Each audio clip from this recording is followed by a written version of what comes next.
Art Food Director Asia with Sovereign Ratings. He represents Fitch Ratings, joins us live from Hong Kong via Skype.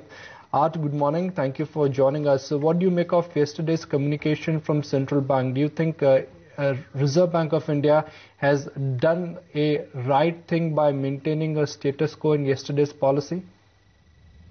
Yeah, I think the market had generally come to the view that the RBI was unlikely to make any moves in terms of its policy rates, particularly having made a couple earlier moves earlier this week and the previous week in terms of tightening liquidity. I mean, if you look at the broader statement, it seems quite reasonable that the authorities are trying to manage the rupee, which has been under pressure due to Fed tapering. And there's a recognition that more needs to be done in terms of, managing growth, revitalizing investment, and staying on top of inflation.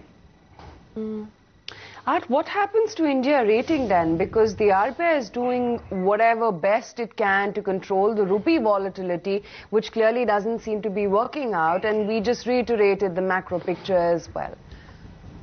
Well, I guess firstly, just to answer your question on the rupee volatility, I think in India's case, they're not the only one that has been suffering such pressure on their exchange rate. I mean, if you look at the likes of other large emerging markets such as Indonesia, I believe even Brazil, some other markets, the Fed tapering is leading to exchange rate pressures all around. So that's something that obviously will continue to be a source of concern, as the concerns over Fed tapering are likely to remain for some time. In terms of the ratings, the broader ratings perspective, we have it on stable outlook. We revised it from a negative outlook to stable in the middle of June last month, which sort of reflects, some strides made on the fiscal front in terms of reining the budget deficit. And two, there has been at least a recognition that more needs to be done to improve the investment climate. So there have been measures put in place to help revitalize investment. Yes, it's early days. So that's been helpful for the rating. Obviously, we recognize that there's still some other issues that need to be resolved in terms of managing the current account deficit. The current account deficit has widened quite sharply in the last few years, closer to around 5% for the last fiscal year. And that this is obviously has helped create some pressures on the rupee. So that's a source of concern. So what's the biggest risk, Art, right now to your stable rating on India?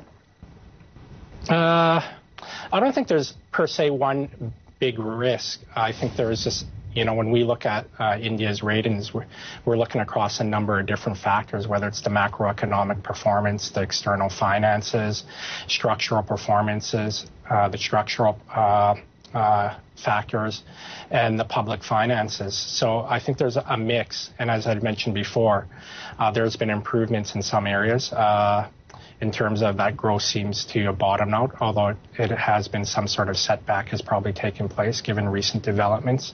Inflation has come down. The current account deficit did shrink a little in the last quarter, so that's been an improvement. At the same time, we recognize that there's some challenges at the structural issues related to creating a better investment climate. That's certainly an issue. And obviously, there's the political realities as there is a general election to be called or has to be held next year. There's obviously state elections towards the end of this year. And obviously, so we want to see how the authorities respond in terms of, further potential reforms or measures implemented.